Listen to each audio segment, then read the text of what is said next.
Hello everyone, welcome to my channel Meta Mind Management. तो आज हम लोग बहुत इंटरेस्टिंग टॉपिक को कवर करने जा रहे हैं, जो कि है एलपीजी रिफॉर्म्स इन इंडिया। ये आपके बिजनेस एनवायरनमेंट सब्जेक्ट में आएगा और एग्ज़ाम के पॉइंट ऑफ व्यू से बहुत ज़्यादा इम्पॉर्टेंट भी होता है। तो स्टार्ट करते हैं। एलपीजी रिफॉर्म्स में डायरेक्ट जाने से पहले हम एलपीजी का लिटरल मीनिंग समझ लेते हैं। LPG stands for liberalisation, privatisation and globalisation.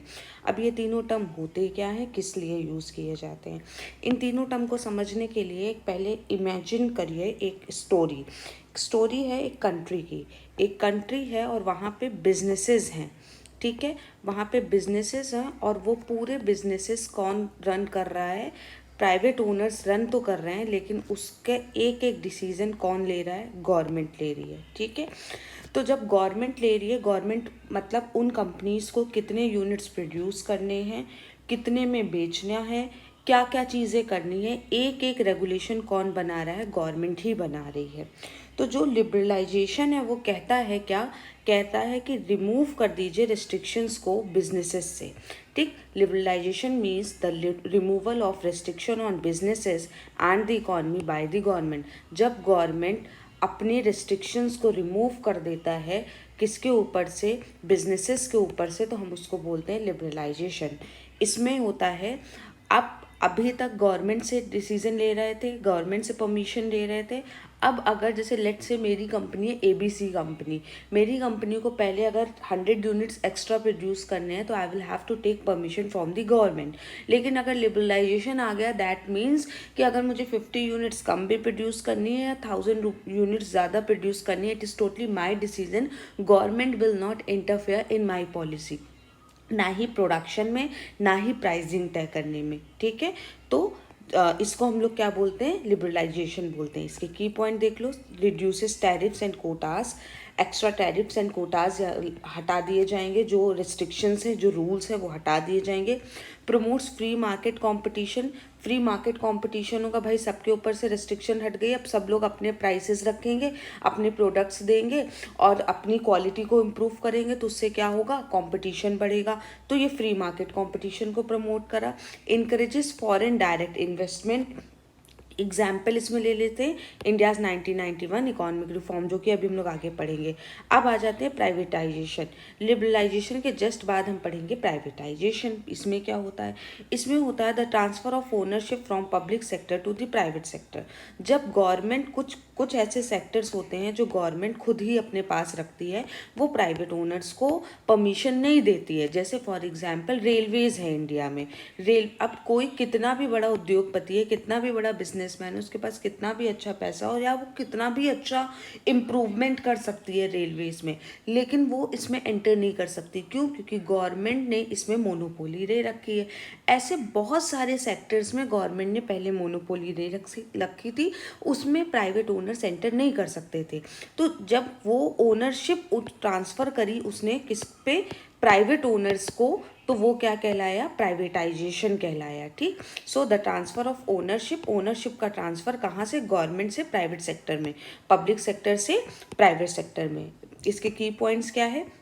इसने एफिशिएंसी इंप्रूव करी बाय रिड्यूसिंग गवर्नमेंट कंट्रोल हटा तो एफिशिएंसी इंप्रूव हुई। अट्रैक्ट्स फॉरेन इन्वेस्टमेंट अट्रैक्ट करा और कंपटीशन को इंट्रोड्यूस करा।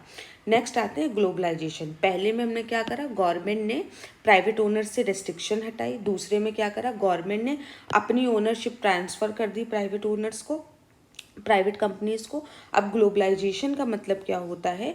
ये वो प्रोसेस है जो कि इंक्रीज करता है क्या? Interconnectedness and interdependence. मतलब जब एक कंट्री के बिजनेसमैन का लेन देन हो जाए आउटर वर्ड से, मतलब आप अपनी बाउंड्रीज को क्रॉस करके लेन देन करने लगो, ठीक। मैं यहाँ पे इंडिया से बैठ के अपने प्रोडक्ट्स को यूएस में, यूके में, चाइना में कहीं पे भी बेच सकती हूँ, ठीक है। So globalization refers to the process of increased interconnectedness and interdependence of the world's market and business. World की मार्केट से बिजनेस का, खुद के बिजनेस का एक लिंक प्रोवाइड कराना किसने करा? ग्लोबलाइजेशन ने करा। की पॉइंट्स देख लेते हैं। Increases trade and cultural exchange. भाई यहाँ का बंदा अगर फॉरेन में जाके बिजनेस करेगा तो वहाँ के कल्चर के अकॉर्डिंग काम करना पड़ेगा। तो इससे क्या हुआ, ट्रेड इंक्रीज हुआ और कल्चर एक्सचेंज हुआ। इसीलिए हम लोग 1 जनवरी को या क्रिसमस डे को या कोई भी ऐसा फेस्टिवल होता है तो उसके अकॉर्डिंग हम लोग लीव्स डिसाइड करते हैं। ठीक, पहले क्या होता था, कंपनी में जैसे लोग होते थे, सिर्फ अगर हिंदू है तो हिंदू हॉलीडेज भी होंगे, मुस्लिम है तो मुस्लिम हॉलीडेज भी होंगे। अब क्या हो गया, क्योंकि सब कुछ इंटरनेशनल हो गया है, हर कोई अपने अपने कल्चर को मना रहा है, तो हर किसी के कल्चर को ही रिस्पेक्ट करी, और जब हर किसी के कल्चर की रिस्पेक्ट हुई तो कल्चर एक्सचेंज हुए। हमें दूसरे के कल्चर पे लीव मिल रही है, उन्हें मेरे कल्चर पे लीव मिल रही है, मेरे फेस्टिवल पे लीव मिल रही है। मल्टीनेशनल कंपनीज एक्सपैंड ग्लोबली, जो एमएनसीज थी वो ग्लोबली एक्सपैंड करी। टेक्नोलॉजी एंड कम्युनिकेशनल एडवांसमेंट, भाई हमें पता चल रहा है ना कि बाहर फॉरेन कंट्रीज़ में कौन सी टेक्नोलॉजी यूज़ हो रही है, तो हम बिल्कुल उसके बराबर नहीं, लेकिन 2 कदम तो आगे बढ़ ही सकते हैं। तो इससे क्या हुआ, एडवांसमेंट भी आया। एग्जाम्पल में Coca Cola, McDonald's, Apple, expanding world wide, ये पूरे विश्व में फैल रहे हैं। ठीक है, तो आई होप कि आपको मीनिंग समझ में आया हो। लिबरलाइजेशन मतलब प्राइवेट कंपनीज पे से हमने क्या करी, रेस्ट्रिक्शंस हटाई। प्राइवेटाइजेशन मतलब हमने ओनरशिप ट्रांसफ़र करी प्राइवेट कंपनियों को पब्लिक सेक्टर से। एंड ग्लोबलाइजेशन मतलब हमने बाहर के लिए रास्ते खोल दिए, कोई भी बिजनेस जो है ऑल ओवर दी वर्ल्ड कहीं पे भी अपना क्या कर सकता है, ट्रेडिंग कर सकता है। अब हम आ जाते हैं इस पूरी बात पे, एलपीजी रिफॉर्म्स इन इंडिया। हमें मतलब तो समझ में आ गया कि एलपीजी का होता क्या है, लेकिन इंडिया में एलपीजी कैसे आई वो हम लोग समझते हैं। अब इसको ना आप मेरे बस 5 मिनट की स्टोरी सुनिएगा, और उस स्टोरी को आपने सुन लिया, समझ लिया, तो आप पूरा एलपीजी समझ लोगे। ठीक, तो स्टोरी स्टार्ट हो रही है 1990 से, 1990 से स्टोरी स्टार्ट हो रही है, जब भारत में क्या आया, आर्थिक संकट आया। ठीक, अब क्या हुआ कि जब ये कहानी स्टार्ट होती है 1990 से, तो ऐसी सिचुएशन आई कि भारत एक ऐसी अर्थव्यवस्था, एक ऐसी इकॉनमी बन गई जो कि वर्ल्ड से काफ़ी हद तक कटी हुई थी। क्यों, ऐसे ये दिख रही है चैन में बंधी हुई, ऐसे ही भारत था कि आउटर वर्ल्ड से कोई लेना देना नहीं था ना। आउटर वर्ल्ड से हम लोग कोई भी चीज़ अपने यहाँ इम्पोर्ट कराते थे ना अपनी चीज़ एक्सपोर्ट कराते थे। ठीक, हम लोग अपने ही बनी चीज़ों को अंदर ही अंदर खरीदते और बेचते थे। ये क्या बात बताई मैंने कि इंडिया एक ऐसी इकॉनमी थी जो कि क्या थी, पूरी दुनिया से कटी हुई थी काफ़ी हद तक। जो इंडियन मार्केट था उस पे गवर्नमेंट का सख्त नियंत्रण था, एक टफ, एक स्टिफ, एक हम बोलते स्ट्रिक्ट वो थी, नियंत्रण था उनका। ठीक है, जो बिजनेसेस थे वो ज़्यादातर किसके अधीन थे, वो स्टेट गवर्नमेंट के अधीन थे। ठीक, स्टेट गवर्नमेंट उन पे रूल्स बनाती थी, रेस्ट्रिक्शंस लगाती थी सारे बिजनेसेस पे। और ये जो संरचना करी गई थी, ये जो स्ट्रक्चर क्रिएट किया गया था, इसका मेन एम था कि जो इंडियन व्यापारी हैं, बिजनेसेस में हैं, उनकी हम लोग प्रोटेक्शन कर पाएँ और उनकी ग्रोथ कर पाएँ। लेकिन इससे इस सारी चीज़ों से इंडियन इकॉनमी की इंडियन इकॉनमी की मैं बोल दूं कि एक सक्सेस को रोक दिया। इस स्टोरी को फिर से सुनो, क्या हुआ, 1990s में इसकी स्टार्ट हुई, ये कहानी स्टार्ट हुई, जिसमें क्या हुआ, इंडिया एक ऐसी इकॉनमी थी जिसका आउटर वर्ल्ड से कोई कनेक्शन नहीं था, बंद था। इंडिया के जो मोस्टली बिजनेसेस थे वो स्टेट गवर्नमेंट के अधीन थे, और ये इसलिए था ताकि हम लोग उन बिजनेसेस की, मतलब इंडियन के बिजनेसेस की क्या कर पाएँ, प्रोटेक्शन दे पाएँ, रक्षा कर पाएँ। लेकिन इसका हमारे ऊपर निगेटिव इम्पैक्ट पड़ा, और ये हुआ कि हम लोग प्रोग्रेस नहीं कर पाए। और फिर आया 1990 का संकट, जो कि हम बोलते हैं कि हम बोलते हैं कि आर्थिक संकट, या हम बोलते हैं कि इसको मॉनेटरी प्रॉब्लम, या हम बोलते हैं कि क्राइसिस आई इंडिया पे। ठीक है, अब इसमें हुआ क्या, इंडिया जब ये मॉनेटरी क्राइसिस का, इकोनॉमिक क्राइसिस का सामना कर रहा था, तो उस समय क्या हुआ कि जितने भी हमारे पास फॉरेन, हम बोल दें कि विदेशी जो मुद्रा थी, फॉरेन जो करेंसी का हमारे पास भंडार था, जो पैसा था, वो धीरे धीरे ख़त्म हो रहा था। ठीक, अब जब वो धीरे धीरे ख़त्म हो रहा था तो हम लोग क्या हो रहे थे, हम डेप्थ में जा रहे थे, हमारे ऊपर कर्जा चढ़ रहा था, और India was unable to pay that debts to the foreign countries. अब क्योंकि हम लोग कर्जे में आ रहे थे और अंदर ही अंदर हमारी कुछ चीज़ें भी सब सही नहीं चल रही थी, सो 1991 में ये रिफॉर्म आया। वो क्या रिफॉर्म आया, उस समय प्रधानमंत्री कौन थे, पीवी नरसिम्हा राव थे। पीवी नरसिम्हा राव की सरकार में तब थे हमारे मनमोहन सिंह जी, हमारे वित्त मंत्री थे, ठीक, फिनेंस मिनिस्टर थे, उन्हीं का पूरा ये आइडिया था। उस समय ये क्या हुआ, उन्होंने ये एलपीजी रिफॉर्म जो है इंडिया में इंट्रोड्यूस करा गया, ठीक, एलपीजी आया। अब लिबरलाइजेशन में क्या करा गया, लिबरलाइजेशन उस समय की कहानी है जब भारत ने अपनी कड़ी नियंत्रण वाली जो अर्थव्यवस्था थी उसके लिए दरवाजे खोले, बोला कि भैया अब आप लोग फ्री हो, आप जो बिजनेसेस हैं वो सरकारी नियंत्रण से फ्री हैं, अब हर छोटे काम के लिए उनको गवर्नमेंट से मंजूरी नहीं लेनी पड़ेगी। अब सरकार ने निर्णय ले लिया था कि हम बिजनेसेस को फ्री छोड़ देंगे, नियमों को आसान बनाया जाएगा, जो अननेसेसरली टैरिफ्स हैं उनको हटाया जाएगा, भारतीय उद्योगों को तेजी से बढ़ने का मौका दिया जाएगा, ठीक। फिर इसका एग्जाम्पल अगर हम ले लें तो इसके लिबरलाइजेशन के बाद ही बहुत सारे जब उनको फ्रीडम मिली, बिजनेसेस को फ्रीडम मिली, तो इसमें कौन कौन सी चीज़ें जो हैं आगे बढ़ी, जैसे टेलीकॉम इंडस्ट्री जो है उन्होंने आगे अच्छा करा, बैंकिंग इंडस्ट्री थी उसने आगे अच्छा करा, ठीक। और इसी का एग्जाम्पल तुम ले सकते हो 1970 में चाइना ने 1970 में लिबरलाइजेशन अपने यहाँ ला दिया था, ठीक है, और उसने प्रोग्रेस करना स्टार्ट भी कर दी थी। आई होप आपको लिबरलाइजेशन क्लियर हुआ।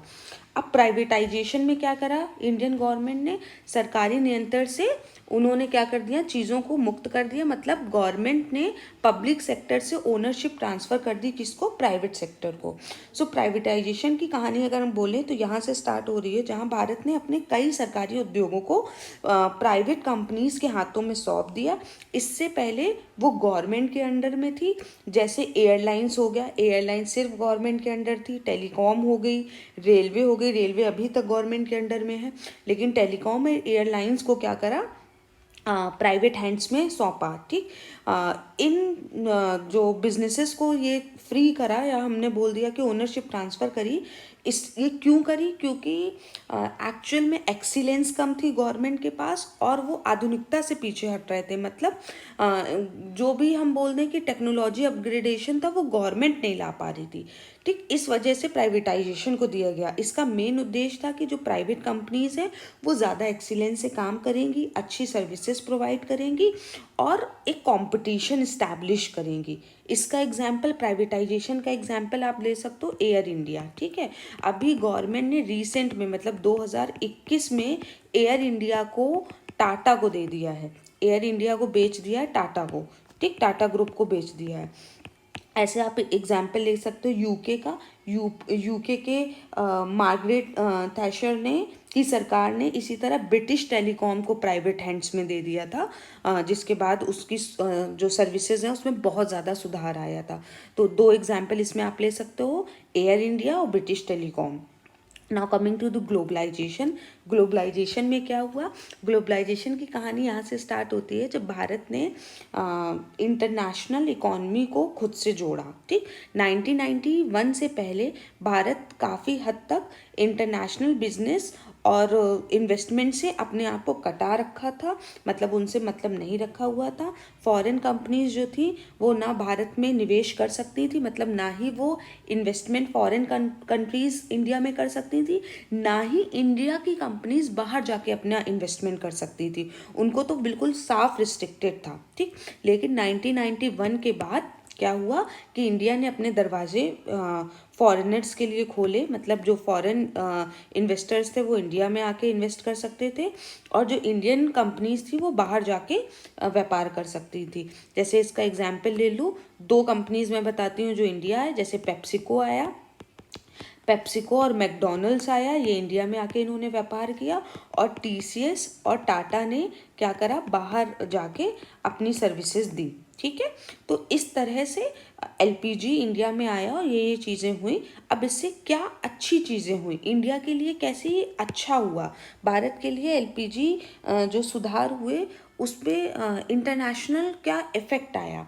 सबसे पहले आर्थिक विकास हम बोल दें, आर्थिक विकास का मतलब क्या हुआ, आपका जो मॉनिटरी, मैं बोल दूँ मॉनिटरी प्रोग्रेस कितनी हुई, तो कैसे हुई, देखो इंडिया, अगर आपको पता हो तो इंडिया जो थी सबसे स्लोवेस्ट या हम बोलते लो इनकम कंट्री थी, ठीक। इकोनॉमिक ग्रोथ में हम देखें, the reform just started economic growth India went from being a low income country with growth to one of the world's fastest growing economies. मतलब सबसे लो इनकम कंट्री से किसकी तरफ चली गई इंडिया?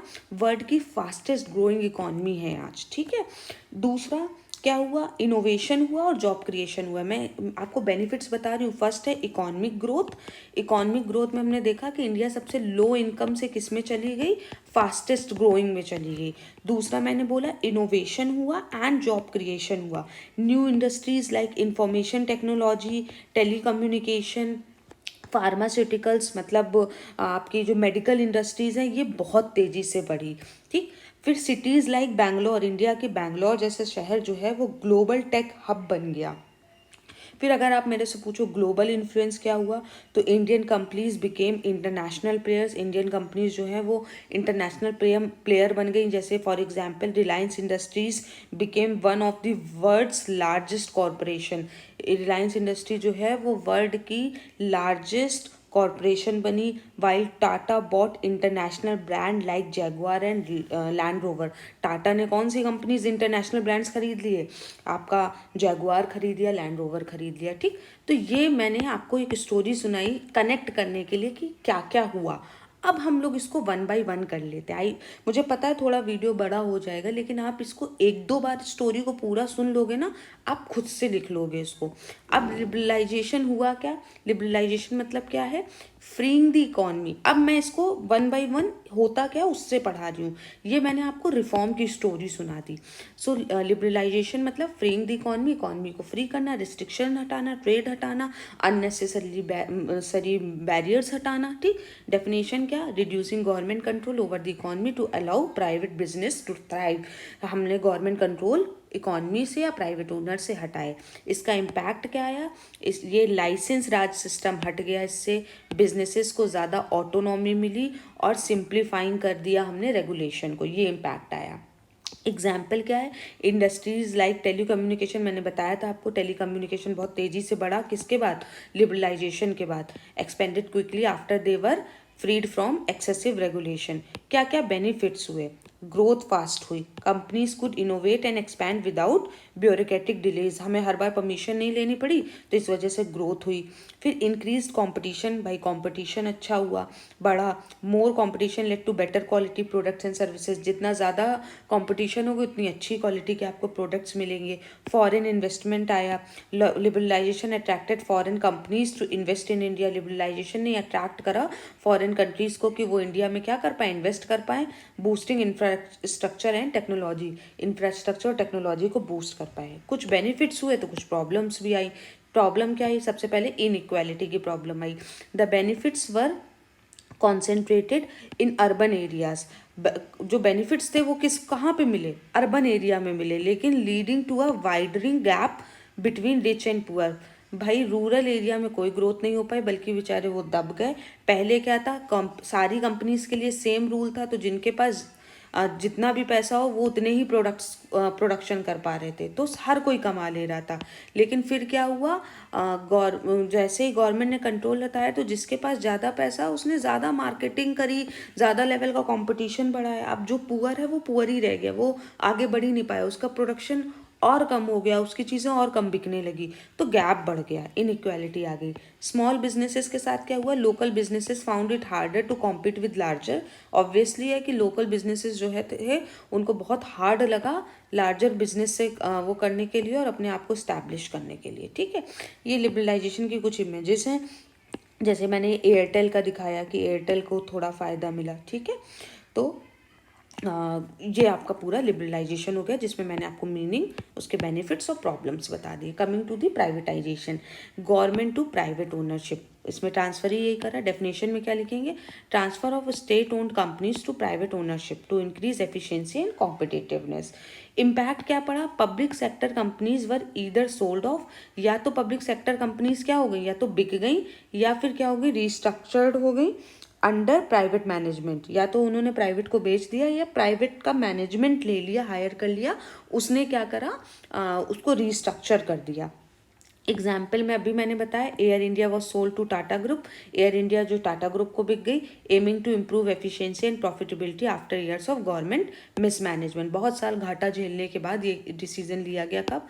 2021 में। ठीक है, बेनिफिट्स क्या हुए? एफिशिएंसी इम्प्रूव हुई, ठीक, इनोवेशन आया, गवर्नमेंट इनोवेशन नहीं ला पा रहा था, न्यू टेक्नोलॉजीज प्राइवेट सेक्टर लेके आया उनके लिए, government revenue privatisation provides the government with funds to invest in other areas like, भाई प्राइवेटाइजेशन हो गया तो प्राइवेट कंपनीज, इन्होंने गवर्नमेंट को पैसा भी तो दिया, उससे गवर्नमेंट ने क्या कर लिया, उसके पास ज़्यादा फंड आ गया इन्वेस्ट करने के लिए अदर एरियाज में, जैसे हेल्थ और एजुकेशन। ये इमेज के थ्रू मैंने दिखा दिया है एयर इंडिया का। ठीक है, जैसे ब्रिटिश टेलीकॉम मैंने बताया था किस कहाँ पे हुआ था, यूके में हुआ था। ठीक, ब्रिटिश टेलीकॉम बेच दी गई थी प्राइवेट हैंड को। ठीक, अब इसमें कुछ प्रॉब्लम्स भी आए। सबसे पहले भैया job losses, privatization often leads to restructuring resulting lay off from government employees. Obvious सी बात है, जो पहले गवर्नमेंट के अंडर में था प्राइवेट हैंड में चला गया तो सबसे पहले तो उनका ले ऑफ ही होगा।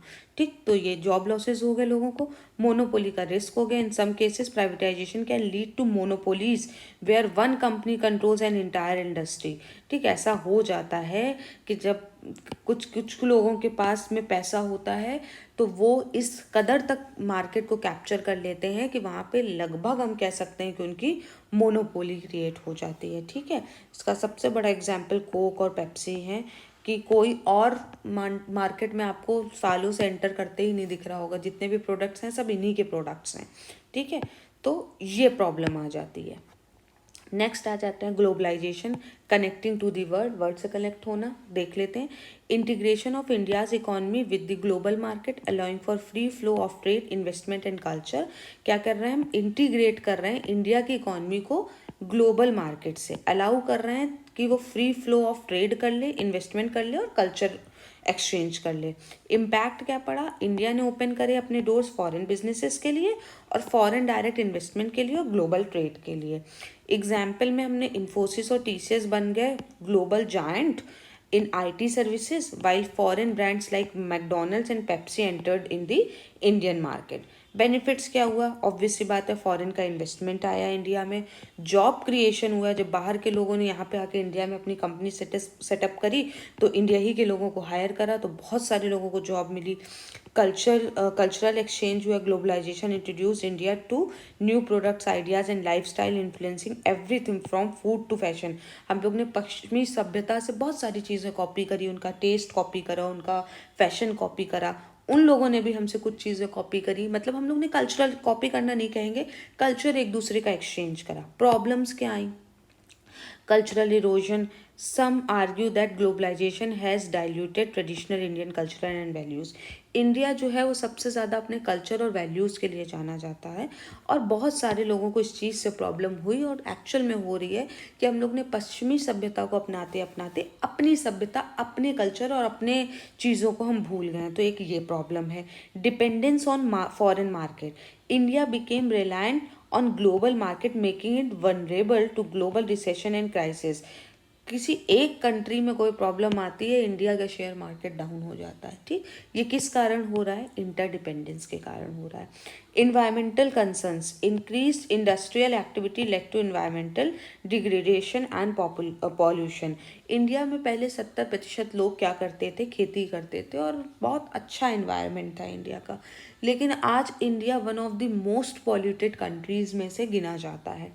इंडिया के कुछ शहर ऐसे हैं जो टॉप 3 में भी आ जाते हैं और ये हो क्यों रहा है? क्योंकि बाहर की कंपनीज हमारे खेत बेच के ज़मीनों पे क्या बन रही हैं? एमएनसीज बन रही हैं। एम्प्लॉयमेंट तो जनरेट हो रहा है लेकिन एक तरफ से ह्यूमन एज कम हो रही है। क्यों? क्योंकि हम लोग अपने पेड़ों की, अपनी चीज़ों की केयर नहीं कर रहे हैं, एनवायरनमेंट को हार्म पहुंचा रहे हैं, तो ऑब्वियसली ये सारी चीज़ें तो होनी है। एक ये छोटा सा इसमें वो है, ये आप कार्टून है, ये बहुत अच्छा लगा मुझे ग्लोबलाइजेशन का। ये बोल रहा है we got the school hats from Paris. ये हैट इसने पेरिस से लिए, बोल रहा है कि मैंने लंदन से लिया, ये बोल रहा है कि मैंने कहीं और से लिया। तो ये मतलब यही है ग्लोबलाइजेशन कि हम लोगों का हर एक चीज़ कहीं ना कहीं से बिलोंग कर रहा होगा। पूरा वर्ल्ड, पूरा विश्व एक एक बन के रह गया है ग्लोबलाइजेशन से। हम लोग इंटरकनेक्टेड हैं, आज हम लोग कहीं से भी कुछ भी ले सकते हैं, बेच सकते हैं। तो आई होप आपको ये पूरी स्टोरी समझ में आई हो, इंडिया में कैसे रिफॉर्म हुआ ये समझ में आया हो। Thanks to doctor Manmohan Singh जिन्होंने ये आइडिया प्रेजेंट करा इंडिया में, और इंडिया सबसे वही लो इनकम से आज फास्टेस्ट ग्रोइंग कंट्री बन गई। Thank you everyone, bye.